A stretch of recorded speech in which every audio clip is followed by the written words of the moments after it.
My family's reaction at first was, I think they were observing me because they know me. I'm like an arrogant guy without patience. I have a very, very short patience, I mean. I always fight my brother, as I remember. My, my sister, you can ask him how we used to fight. We used to do peace fighting just for nonsense things.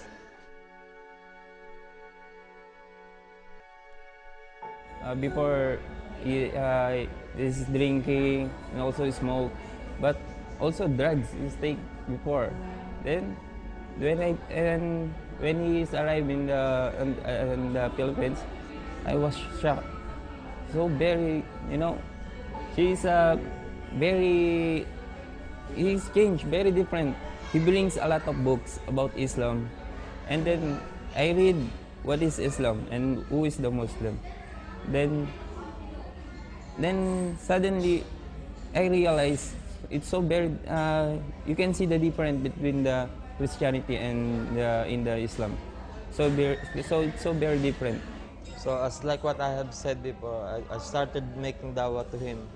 Like we should respect our mother. So what I did was,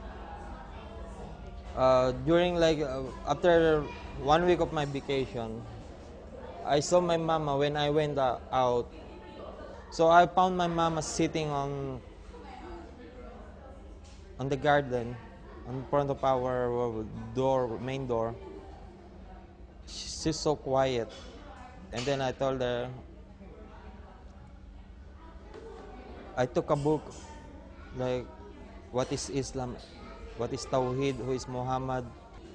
And then I told my mother, Mama, do you really believe that God has a son? To my surprise, my mama said, since she was young, she was thinking about this. Do God really has a need to have a son? So she just grew old, believing that thing. Although I can say that it is her Petra, which is telling her that don't believe about it. Search for this. So I told to my mother, there's one big Islamic center here in Philippines. I think we should go there to give you a proper dawah from an expert like a sheikh.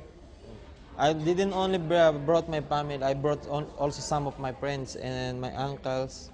When I brought them to the Islamic center in Philippines, I have only 3 days to go back in Dubai.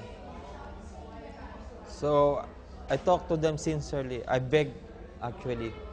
I told them, please, be a Muslim. You believe now, right? You believe to Allah, to the oneness of Allah, to Muhammad, that he is the last prophet, sallallahu alaihi wasallam. I said. They said, yes. So what's keeping you from saying the Shahada? You should do the Shahada now because we don't know if we will die now, tomorrow. We don't know when we will die. So to my surprise, the day before I will go to Dubai, go back to Dubai, they agreed to do the Shahada. I was so happy, Alhamdulillah. All together, my mama, my sister, and Rashid. Asyhadu an la ilaha illallah asyhadu anna Muhammadan abduhu wa rasuluh.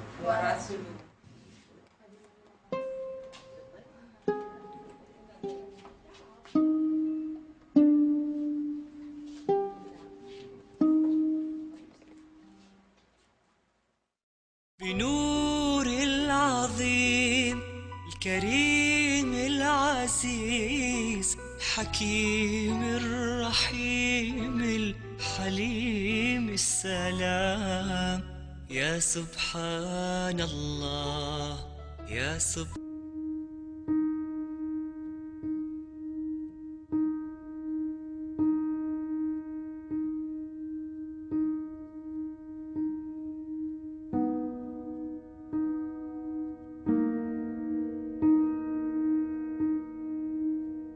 I felt so happy, of course, because my family, they became Muslims, Alhamdulillah. So I was thinking like, even if I will die, I have a peace of mind that I will see them again, inshallah, in the Jannah. So I was so happy. I became contented. And now, after coming back to Dubai, days passed, and it was Dubai Shopping Festival, and then we have this special promotion, special operation in Bar Dubai Creekside Night Souk. And then while I was working, one old friend of mine, a born Muslim, they passed by to my shop with her. The first time I saw them, the first time I saw her, I said to myself, inshallah, she will be my wife. And then they bought something. My friend introduced us to each other. I showed to her the picture of my mama. That's how we got a conversation, when I showed to her the picture of my mama. When I saw that his mom embraced Islam, I said to myself, this guy must have something. So Allah has given some gift to this person that he convinced his family to embrace Islam. So I've decided to open up myself, like ask him how did he make dawah to his family, what did he tell them, what is the approach, because it's really difficult to explain things to your own family. I was reverted 2 years ago. I had an Arabic boyfriend because I was having boyfriends at that time. But this boyfriend of mine, he was like giving dawah to me, like telling me how beautiful Islam is and all that. So time passed and I was able to embrace Islam. I accepted how the beautiful Islam is. I was convinced. And then I was going to Markaz and all that. So basically he offered me marriage. And then I can say that it's really the qadar of Allah. You cannot really tell what the qadar of Allah is. Because like a month ago, I was supposed to marry this Arabic boyfriend who helped me embrace Islam. Because I was processing my papers to get married to this boyfriend who then became my fiancé. Then with just one phone call, he was asking me if we can go to disco. And I was so much into my Islam at that time. I said, I just want you to be a very good Muslim, because if you're a good Muslim, you'll be a very good husband and you'll be a very good father to my children. So it made me thinking that if I marry this guy, I don't know where my Islam will go and what will my children learn from this man. So I've decided to just end the relationship and not get married to him. Just in a few weeks' time, I got introduced to Isa, and actually I was so active in making dawah to my fellow Filipinos to share them what I've discovered in Islam, because I'm so enthusiastic in sharing what I've learned about the beauty of Islam. Islam, it's a complete way of life for me. It guides me in everything. I've never seen such a religion or such a way of life that teach you everything. So to tell you honestly, I've been so religious when I was, back in the Philippines. I've been reading the Bible every day when I was a Christian. But I've never felt this complete my whole life. Ever since I embraced Islam, it made me so contented and at peace in myself. Alhamdulillah. So there's always a point in my life that I just keep saying, Alhamdulillah, Alhamdulillah, I became a Muslim. So sometimes it makes me cry that I feel so grateful that Allah has chosen me to be one of His followers.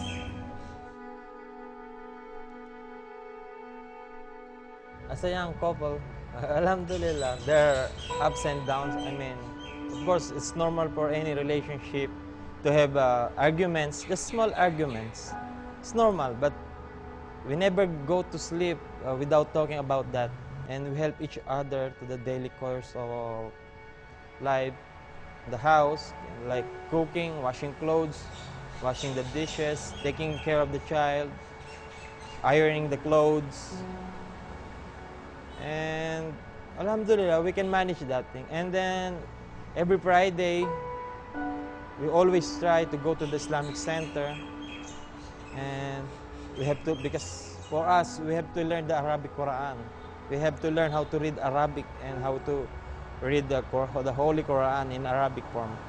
So that's why we're trying hard, inshallah, and we're always trying so hard to find a time to study because we work in Dubai, you know, we cannot stay in Dubai if we will lose our work.